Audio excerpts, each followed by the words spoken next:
হাঙ্গেরে বাংলার Luther king তো মেলা প্ল্যান আনিছে। I have a plan.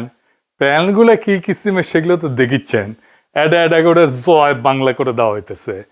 ফরিদপুরে গেছে, উঠে গিয়ে প্ল্যানের কথা করছে, মানে ফরিদপুরের জন্য প্ল্যান আনিছে। শুনে নাকি প্রিয় ভাই বোনেরা, এই ফরিদপুরের চর অঞ্চলগুলো ধরে চল অঞ্চলগুলো নিয়ে প্রচুর পরিমাণের সোয়াবিন চাষ হয় না? হ্যাঁ, সোয়াবিন চাষ হয় কি? হ্যাঁ না না হয় না? এখানে সোয়াবিন চাষ হয় না, কম হয়। কম হয় কেন? ভুট্টা হয়, ভুট্টা চাষ হয়, রাইট? হ্যাঁ, ভুট্টা চাষ হয়।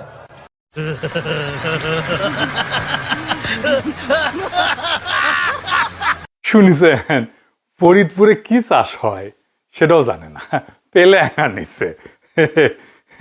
আর ওই দেশ চালাবি, দেশের প্রাইম মিনিস্টার হবি। তো ফরিদপুরে বিএনপির তারেক রহমানের জনসভায় 5 জেলা থেকে লোক আনিছিল, বিভাগীয় সমাবেশ। কিন্তু দেখেন কি অবস্থা, লোকজন নাই, কোনো ইন্টারেস্ট নাই লোকজনের। বক্তৃতা দিচ্ছে বাংলার লুথার কিং, কিন্তু কি করছে শুনিচ্ছেও না। শুনেন। তারা বিকাশ সম্পদ চাইছে, তারা এলাকার চাইছে। দেখেছেন না আপনারা? দেখেছেন এই সংবাদ? ওকে, এখন কেন চাইছে? তারা বাংলাদেশের মানুষের সাথে অনৈতিক আচরণ করছে। অথচ আমরা দেখি অন্যদিকে তারা বলে সব মানুষের শাসন দিবে। আরে ভাই, আপনার কাজ চাইতে আপনি শুরু করছেন অনৈতিক বিষয় দিয়ে। যেখানে আপনি নিজেই অনৈতিক বিষয় দিয়ে কাজ শুরু করছেন, সেখানে আপনি কি করে আশা করেন, জনগণ কি করে আশা করবেন আপনারা মানুষের শাসন দেবে? দেখেছেন এদিকে তারেক বসন্ত, মানে জল বসন্ত না গুটি বসন্ত। আমার চান্দির চুল জিনকে পাতলা হচ্ছে, সিনকে দেখি লোকজন নাই হয়ে যাচ্ছে পিছের থেকে। এটাই আসলে বাংলার লুথার কিং এর আসল পলিটিক্যাল শক্তি, বুঝেছাও? তাও আনিছে টাকা দিয়ে ভাড়া করিয়া। মিটিং এর পরে নিজেদের মধ্যে মারপিট, টাকার ভাগ নিয়েই মনে হয়। দেখেন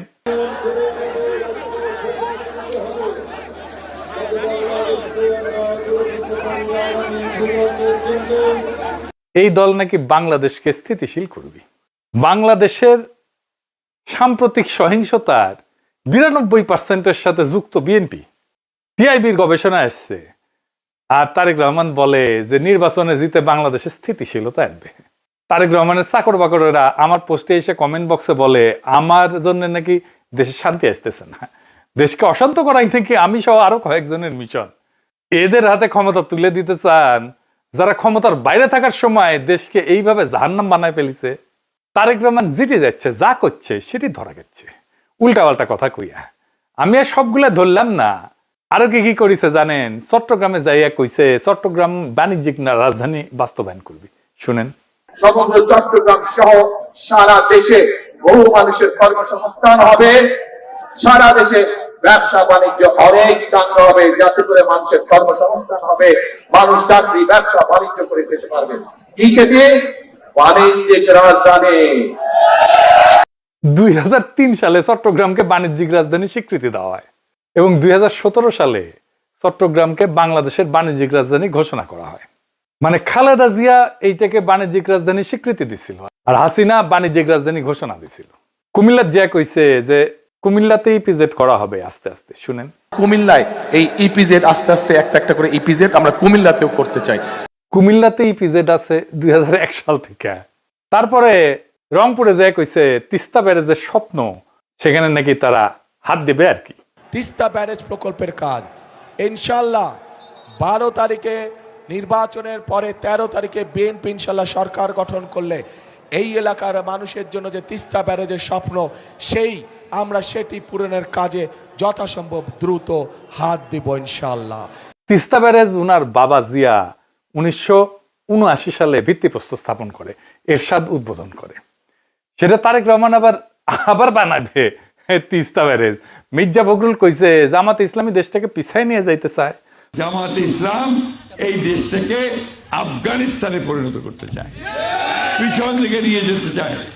জামাতে ইসলাম একটা দল, যে দলটা আমাদেরকে সামনের দিকে যেতে বাধা দেয়। বন্ধুগণ, আমরা পিছনে যেতে চাই না। তারেক রহমান তো নিজেই পিছায় নিয়ে যেতে চায় দেশকে।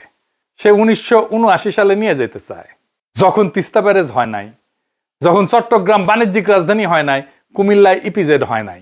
তো এই তারেক রহমান বাংলাদেশের পিএম হবি?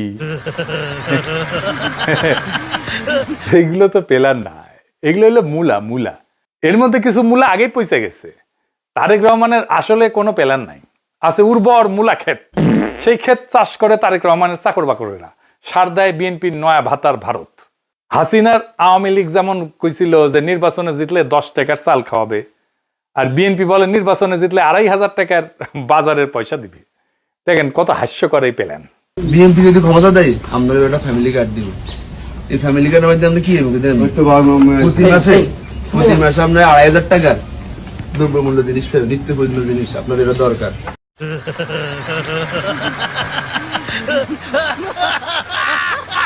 এটা যে প্রকাশ্যে ভোটারদেরকে ঘুষ দেওয়া, সেটা আমাদের বাংলার লুথার কিংকে কে বোঝানোর মতো কেউ নাই বিএনপিতে? নাকি এটার অর্থ লোপাট করার অভিনব কৌশল এটা বিএনপির? নির্বাচনে জিতলে ফ্যামিলি কার্ডের যে মূলা বিএনপি দেখাইতেছে, তা তো জনগণের টাকায় বাস্তবায়ন করতে হবে, নাকি তারেক রহমানের নিজের পকেট থেকে দিবে? তাও আবার যদি ক্ষমতা আসে আর বাস্তবায়ন করতে পারে, তো আপনারা বলেন এই কার্ড দেয়া বা নেয়ার প্রতিশ্রুতিতে বিএনপির অবদান কি? জনগণের টাকা জনগণকে দিবে, আর ভাব এমন করতেছে যে না এই টাকা বৈদেশিক অনুদানের মাধ্যমে তারেক রহমানের নিজের পকেট থেকে দিবে বা বিএনপির নিজের ফান্ড থেকে দিবে। নিজে তো চলে চান্দার টাকায়, তারেক রহমানের জমিদারি বেচা তো দিবে না। এটাতে সরকার তো আয় করে না, সরকারের টাকা তো আমার আপনার টাকা। আমি কাজ করলে সরকার বেতন দেয়, কিন্তু বিনা পরিশ্রমে যে টাকা দিবে সেই টাকা তো কাউকে না কাউকে রোজগার করতে হবে, উপার্জন করতে হবে। কে করবে উপার্জনটা? মানে আরেকজনের পকেট থেকে নিয়ে আপনি আরেকজনকে দিবেন, আপনার টাকাই আপনাকে দিবে। আপনার জীবনে বা বাংলাদেশের অর্থনীতিতে কোনো প্রভাবই পড়বে না। আমি আগেও বলছি, আবারও বলতেছি, বিএনপি ফ্যামিলি কার্ড নিয়ে কিছুই করতে পারবে না। এটা বাস্তবায়নের টাকা বিএনপি জোগাড় করতে পারবে না। আর জোগাড় করতে পারলে বাংলাদেশে মুদ্রাস্ফীতি হবে ব্যাপক হারে।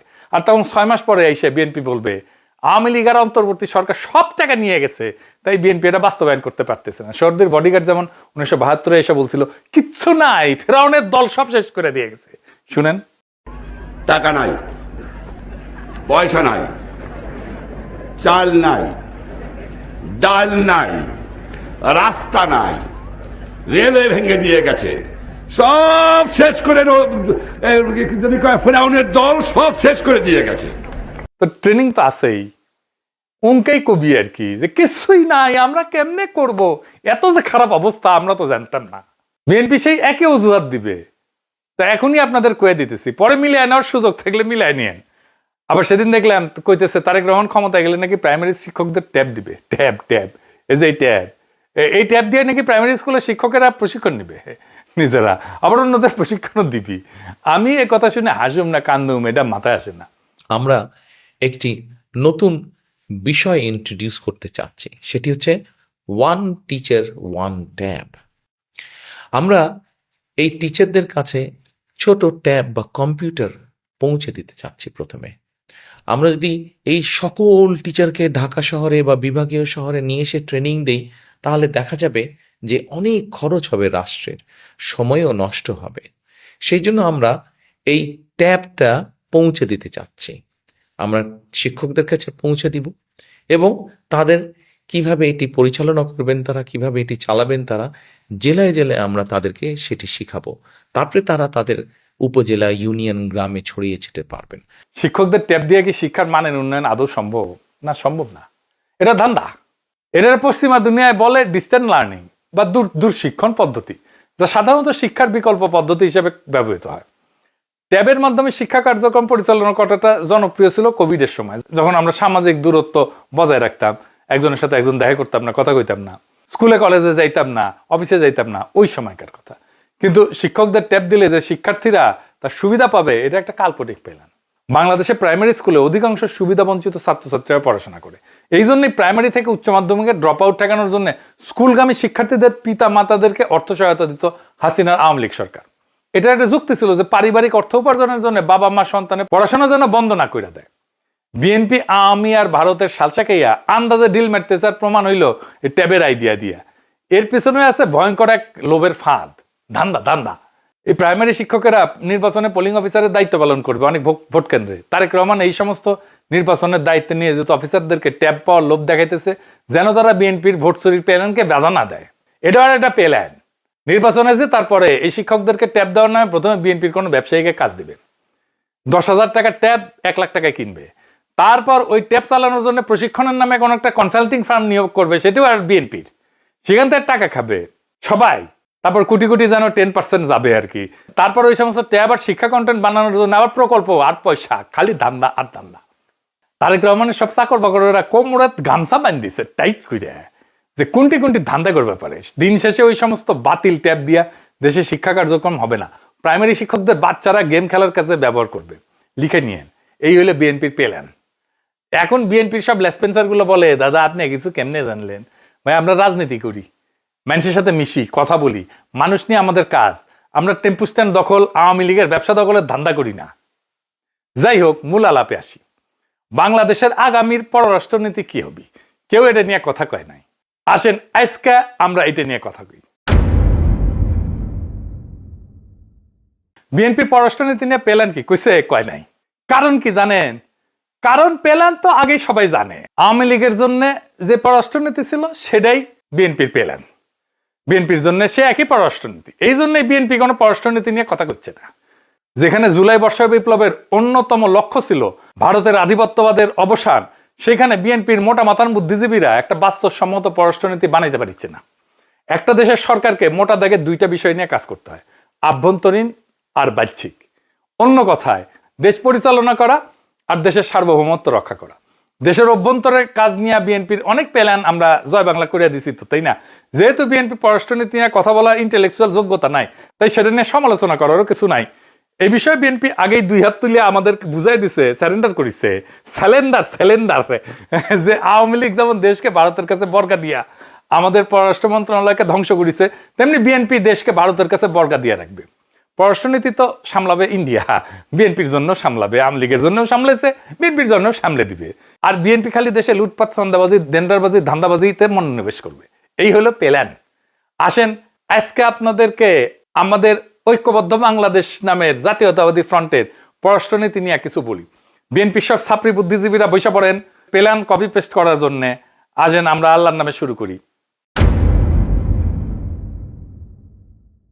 আগামীর বাংলাদেশে মুজিবের এই সকলের সাথে বন্ধুত্ব আর কারোর সাথে বৈরিতা না, এমন কোনো পররাষ্ট্রনীতি থাকবে না, থাকবে না। এটা ফুল স্টপ, এটা শেষ।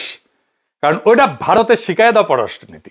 আমাদের পররাষ্ট্রনীতি হবে ইনসাফের কূটনীতি, আজাদের বাংলাদেশ। চলেন খোলসা কইরা বলি। ইনসাফের কূটনীতি হইল সেই নীতি যা দিয়ে আন্তর্জাতিক সম্পর্কে ইনসাফ প্রতিষ্ঠাকে সর্বোচ্চ প্রাধান্য দেওয়া হবে।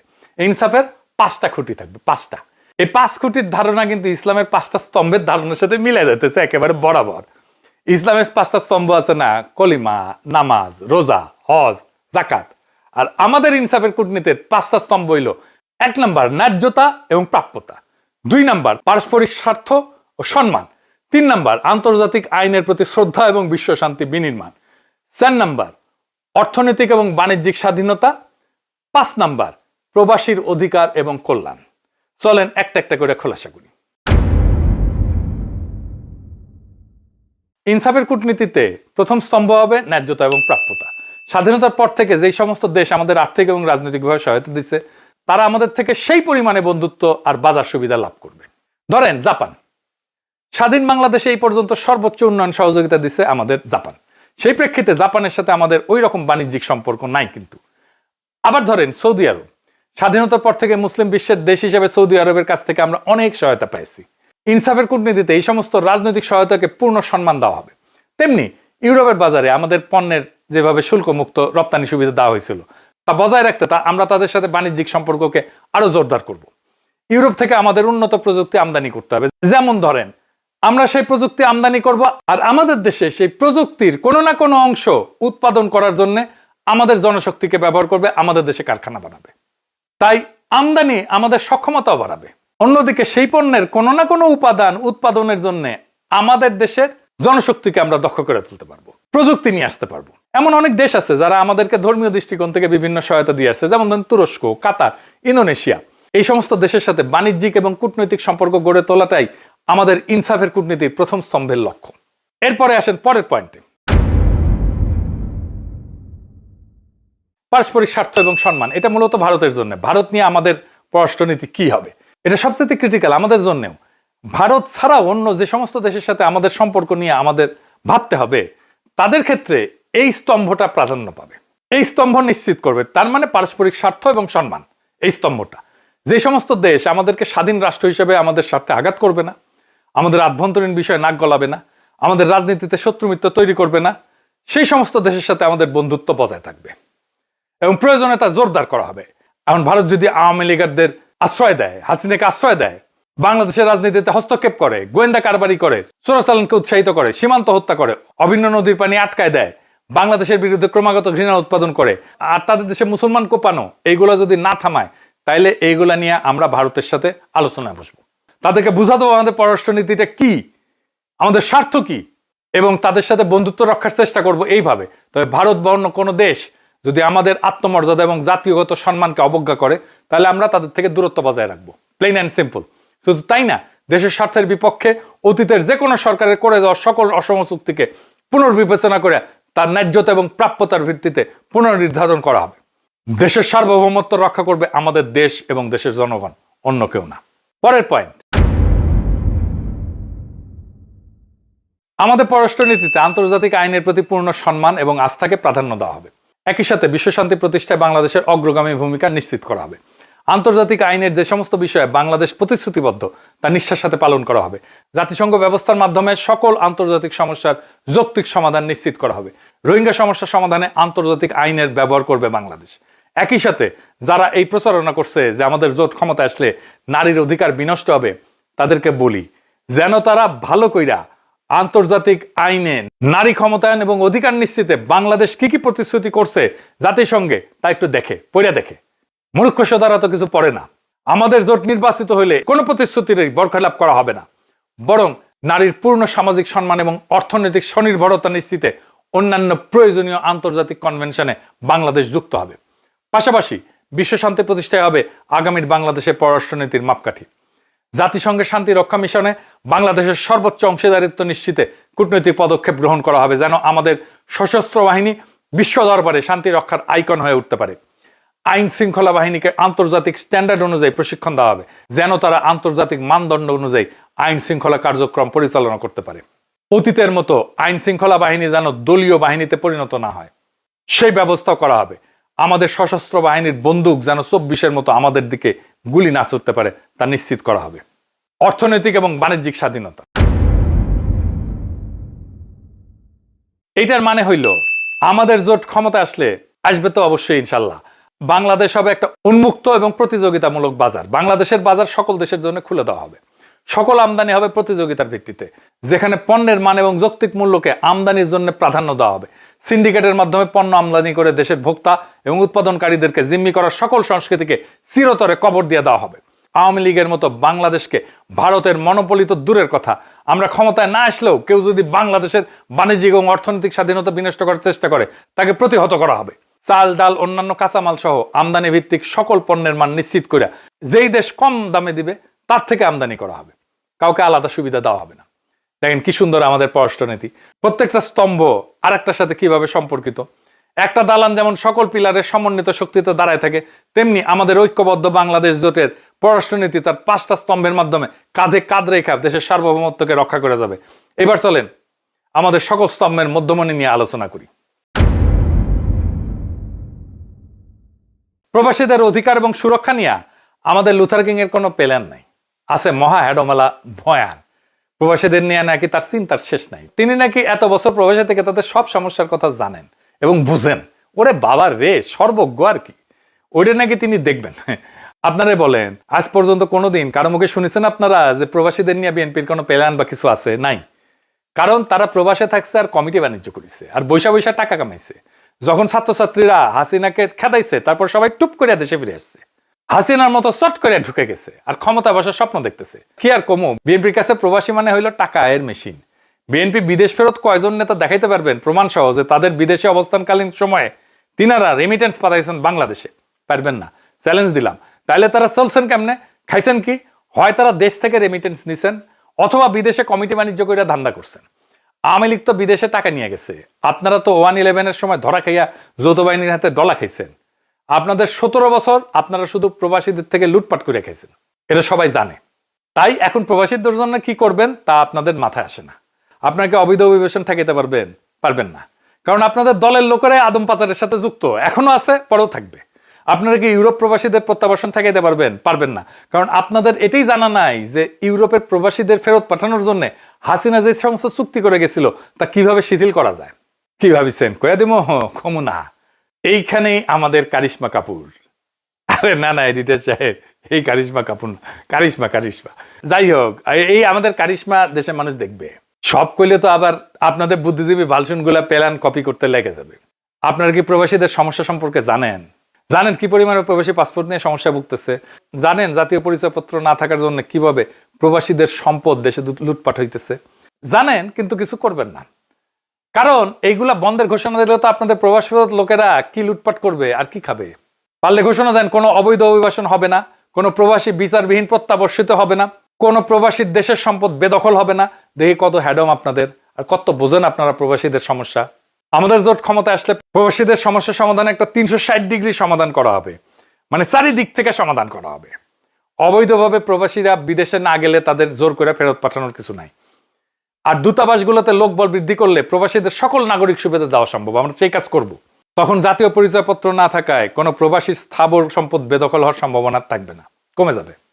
সাথে সঠিক আইনের প্রয়োগ আর প্রবাসী কল্যাণ নীতিমালাকে বাস্তবসম্মতভাবে ঢেলে সাজাইলে এই সমস্যা অনেক কমে যাবে এবং 4-5 বছরে তা একেবারে শূন্যের কোঠায় নেমে আসবে। তবে এই জন্যে কিছু প্রশাসনিক সংস্কার করতে হবে আমাদেরকে। পররাষ্ট্র মন্ত্রণালয়কে ঢেলে সাজাইতে হবে, সাথে অন্যান্য কিছু মন্ত্রণালয়ের সাথে কাজের সমন্বয় নিশ্চিত করতে হবে। আসেন দেখি সেইগুলো কি কি। যে 5টা স্তম্ভের কথা বলা হয়েছে না, তা বাস্তবায়নের কেন্দ্রে থাকবে পররাষ্ট্র মন্ত্রণালয়। অন্যান্য সম্পর্কিত মন্ত্রণালয়গুলো পররাষ্ট্র মন্ত্রণালয়ের নেতৃত্বে কাজগুলো বাস্তবায়ন করবে। আমাদের জোট ক্ষমতায় আসলে বৈদেশিক কর্মসংস্থান মন্ত্রণালয়, বাণিজ্য মন্ত্রণালয় এবং অর্থনৈতিক সম্পর্ক বিভাগের যে সমস্ত কাজে বিদেশের সাথে যোগাযোগ আবশ্যক, সেই সমস্ত কাজে পররাষ্ট্র মন্ত্রণালয়ের নেতৃত্বে সমন্বয় কমিটির মাধ্যমে সম্পাদন করা হবে। এই সমন্বয় কমিটির দায়িত্বে থাকবে সংসদীয় স্থায়ী কমিটি এবং সিভিল সোসাইটির সদস্যবৃন্দ, যারা ব্যুরোক্রেসিকে জনমাধ্যম পরামর্শ দেবে এবং আন্তঃ মন্ত্রণালয় সম্পর্ক নিশ্চিত করবে। আমাদের সার্বভৌমত্ব নির্ভর করে 2টা মন্ত্রণালয়ের উপরে, প্রতিরক্ষা আর পররাষ্ট্র। আমাদের সৈনিক আর ডিপ্লোম্যাটরা একই ধরনের কাজ করে, একদল করে অস্ত্র ছাড়া, আরেক দল করে অস্ত্র নিয়া। ইন্ডিয়া এই 2 প্রতিষ্ঠানে মাজা ভেঙে দিছে। আমরা জানি আর্মিকে কিভাবে বিডিআর বিদ্রোহ দিয়ে ধ্বংস করেছে, কিন্তু পররাষ্ট্র মন্ত্রণালয় কেমনে ধ্বংস করেছে সেটা আমরা জানি না। ভারতের নীল নকশায় সেনাবাহিনীর মতো যেভাবে পররাষ্ট্র মন্ত্রণালয়কে ক্রমেই একটা দুর্বল মন্ত্রণালয়ে পরিণত করা হয়েছে, সে অচল অবস্থা দূর করা হবে। আমাদের জোট ক্ষমতায় আসলে পররাষ্ট্র মন্ত্রণালয়ের জনবল আগামী 2 বছরে বর্তমানে 400 থেকে 600-তে উন্নত করা হবে, যা আগামী 10 বছরে 1000-এ উন্নত করা হবে। আমাদের মোট ডিপ্লোমেট কত জানেন? 18 কোটি জনবলের দেশে। এই যে 400 কইলাম না, 400 কূটনীতিক, এটা ভাবা যায়। 2 কোটি প্রবাসীর বিপরীতে মাত্র 200 জন কূটনীতিক বিদেশে কাজ করে, এটা অবাস্তব। তাই এই জনবল বৃদ্ধির কোনো বিকল্প নাই। আমাদের জোট ক্ষমতায় আসলে কূটনৈতিক পেশাদারিত্বকে সর্বোচ্চ প্রাধান্য দেওয়া হবে এবং যোগ্যতার ভিত্তিতে নিয়োগ এবং পদায়ন নিশ্চিত করা হবে। অযোগ্য কূটনীতিক নিয়োগ দেওয়া হলে দেশের সার্বভৌমত্ব বিপন্ন হয়। এই চিন্তাকে মাথায় রেখে বিদেশের দূতাবাসগুলোতে 80% পেশাদার কূটনীতিক এবং 20% অন্যান্য পেশা থেকে নিয়োজিত কর্মকর্তা দিয়ে পরিচালনা করা হবে। এখন নাকি দূতাবাসে এক অফিসার পররাষ্ট্র মন্ত্রণালয়ে রিপোর্ট করে, একজন করে বাণিজ্য মন্ত্রণালয়, একজন করে প্রবাসী কল্যাণ মন্ত্রণালয়, আবার একজন করে প্রতিরক্ষা মন্ত্রণালয়। এরা আবার যার জন্য বাজেট বরাদ্দ নিয়ে আসে, বাজেট বরাদ্দ করে, আবার সেই বাজেটে পরিচালনা করে তারা।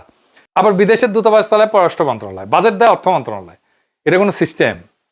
কার মারে ধুলায় অন্ধকার, এমন একটা অবস্থা করে রাখছে যেন কেউ কাজ করতে না পারে। একটা দেশের দূতাবাসে কেন অন্য মন্ত্রণালয়ে বাজেট থাকবে? কেন এত জায়গায় রিপোর্ট করতে হবে? বাংলা একটা প্রবাদ আছে না, অধিক সন্ন্যাসীতে গাজন নষ্ট। এইভাবে আমাদের দূতাবাসগুলোকে নষ্ট করা হয়েছে। এই অচল অবস্থা দূর করা হবে। দূতাবাসে একটাই প্রশাসন থাকবে, একটাই বাজেট থাকবে। সকল অফিসারের পদায়ন এবং নিয়োগ দেবে পররাষ্ট্র মন্ত্রণালয়, নিয়োগের সুপারিশ করবে অন্য মন্ত্রণালয়। এই সুপারিশপ্রাপ্ত অফিসাররা দূতাবাসে কাজের জন্য বাধ্যতামূলক 3 মাসের কূটনৈতিক প্রশিক্ষণ পাবে। এই প্রশিক্ষণে পাস দিলেই পদায়ন করা হবে পররাষ্ট্র মন্ত্রণালয়ের মাধ্যমে। এইভাবে ঐক্যবদ্ধ বাংলাদেশ জোট ক্ষমতায় আসলে আমরা দক্ষ জনবল দিয়ে বিদেশের দূতাবাসগুলোকে দক্ষ করে তুলব। আমাদের দূতাবাস পরিচালনার স্লোগান হবে, আমার দেশ, আমার দূতাবাস, আমরাই বাংলাদেশ। যারা দূতাবাসে গোষ্ঠী স্বার্থের প্রতিষ্ঠা করতে চাইবে, ওরাই স্বৈরাচার, ওরাই দোসর, ওরাই স্বাধীনতা বিরোধী, ওরাই বিপ্লব বিরোধী। আর কি কি করা হবে? ঐক্যবদ্ধ বাংলাদেশ ক্ষমতা আসলে এই 5 স্তম্ভের ভিত্তিতে আগামী 2 বছরে দেশের দূতাবাসের সংখ্যা 82 থেকে 100-র উপরে নিয়ে যাওয়া হবে। কমপক্ষে 100টা করা তো হবেই। নতুন দূতাবাস উদ্বোধনের ক্ষেত্রে প্রবাসী সংখ্যা, ভূরাজনৈতিক গুরুত্ব, অর্থনৈতিক সম্পর্ককে গুরুত্ব দেওয়া হবে। যেমন ধরেন নরওয়ে আর ফিনল্যান্ড আমাদের উন্নয়ন সহযোগী দেশ, এই দেশগুলোতে অনেক দক্ষ প্রবাসী কাজ করে, কিন্তু এই দেশের সেবা নিতে যাইতে হয় সুইডেন, সত্যি অমানবিক, এত দূর যাইতে হয়। আবার ধরেন হাঙ্গেরি, আলবেনিয়া, বসনিয়া, এরা পূর্ব ইউরোপের ভূরাজনীতিতে গুরুত্বপূর্ণ দেশ, এই সমস্ত দেশের দূতাবাস খোলা হবে। মধ্য এশিয়া বাংলাদেশের একমাত্র দূতাবাস হচ্ছে উজবেকিস্তানে। আগামী বিশ্ব রাজনীতিতে মধ্য এশিয়ার গুরুত্ব বিবেচনায় আজারবাইজান, কাজাখস্তান দূতাবাস খোলা হবে। এরা মুসলিম দেশ এবং অর্থনৈতিকভাবে শক্তিশালী। বাল্টিক দেশ আছে যেমন এস্তোনিয়া, লাতাভিয়া, লিথুনিয়া, এর যে কোনো একটা দেশে দূতাবাস খোলা হবে। মধ্য আমেরিকার জন্য বাণিজ্যিকভাবে গুরুত্বপূর্ণ দেশ হচ্ছে পানামা, এবং রাজনৈতিকভাবে গুরুত্বপূর্ণ দেশ কিউবাতে দূতাবাস খোলা হবে। কিউবা কিন্তু খুব চমৎকার ডেস্টিনেশন, এমনকি হেলথ ট্যুরিজমের জন্য। আর তো কমিউনিস্ট দেশ তো বটেই, কমিউনিস্ট কান্ট্রি, উড়ি তো খোলাই লাগবে। উড়ি দরকার হলে 2টা দূতাবাস খোলা হবে। পাশাপাশি দক্ষিণ আমেরিকা বাণিজ্য সম্প্রসারণের জন্য আর্জেন্টিনা, পেরু, চিলি, কলম্বিয়াতে দূতাবাস খোলার উদ্যোগ নেওয়া হবে। আর আফ্রিকাতে যে সমস্ত দেশে বাংলাদেশের শান্তি রক্ষা মিশন পরিচালনা করতেছে সে সমস্ত দেশে প্রাধান্য দিয়ে দূতাবাস খোলা হবে, যেমন ধরেন লাইবেরিয়া, মধ্য আফ্রিকান রিপাবলিক, কঙ্গো ইত্যাদি। এর পাশাপাশি অর্থনৈতিকভাবে গুরুত্বপূর্ণ যেমন Angola, Ghana, Senegal, Uganda, Namibia, Tanzania, মাদাগাস্কারে দূতাবাস খোলা উচিত আমি মনে করি। দক্ষিণ সুদান, এইখানে কৃষিভিত্তিক পণ্যের একটা বিশাল সম্ভাবনা আছে, এইখানে দূতাবাস খোলার কথা বিবেচনা করা যেতে পারে। তবে ইন্ডিয়াতে এখন যে 5টা দূতাবাস আছে জানেন, এখানে এইটা রাখা দরকার কিনা এটা আমাদের বিবেচনা করতে হবে। ভারতে 5টা দূতাবাস রাখার কোনো কারণ নাই, একটা দিল্লিতে আর একটা কলকাতাতে থাকবে, ব্যাস। এইবার আমার ক্ষুদ্র ভাতার ভগিনীরা মনে হয় খুশি হয়েছে। যাই হোক, এরপরে আসি আরেকটা প্রসঙ্গে, আমাদের দূতাবাসে যে সমস্ত কর্মকর্তারা কাজ করে তাদের প্রসঙ্গ। বিদেশে কর্মরত সকল কূটনীতিকের বেতন ভাতা প্রতিবার বেতন স্কেল নির্ধারণের সাথে সাথে পুনর্নির্ধারণ করা হবে। দূতাবাস কর্মকর্তাদের বেতন এবং অন্যান্য সুযোগ সুবিধা জাতিসংঘের যে বেতন কাঠামো এই অনুযায়ী নির্ধারণ করা হবে। আমাদের কূটনীতিকদের কাজ করতে হয় আন্তর্জাতিক মানদণ্ড অনুযায়ী, তাই তাদের বেতনও হওয়া উচিত আন্তর্জাতিক মানদণ্ডে। সকল বেতন এবং ভাতা প্রত্যেক বছর জাতিসংঘের ভাতা যেই নিয়মে বৃদ্ধি পায় সেভাবে স্থির করা হবে। অর্থাৎ মুদ্রাস্ফীতি যাই হোক না কেন, দূতাবাসের কর্মকর্তাদের আয় এবং স্বাচ্ছন্দ্য যেন অপরিবর্তিত থাকে। ইনসাফ শুধু সেবাগ্রহীতার জন্য না, সেবাদাতার জন্য ইনসাফ নিশ্চিত করা হবে। না হলে মূল থেকে কোনো সমস্যার সমাধান নিশ্চিত করা যাবে না। অপর্যাপ্ত বেতনে প্রতিপালিত কূটনীতিকদের কাছ থেকে দক্ষতা আশা করা উচিত না। আগে তাদের সমস্যা অনুধাবন করা জরুরি, এবং আমাদের জোট তাই করবে। সবশেষে আমাদের আন্তর্জাতিক বন্ধুদের জন্য একটাই বার্তা, আমাদের একটাই প্রতিশ্রুতি, আমরা ইনসাফের কূটনীতি উপহার দেব আমাদের বিদেশের বন্ধুদের, আর দেশের মানুষদেরকে উপহার দেব আজাদির বাংলাদেশ, যেখানে দেশ এবং প্রবাসের সকল বাংলাদেশি মাথা উঁচু করে জীবিকা নির্বাহ করবে, আর গর্ব ভরে অন্যকে নিজের পরিচয় দিয়ে বলবে, আমি বাংলাদেশি, আমরাই বাংলাদেশ। ইনকিলাব জিন্দাবাদ।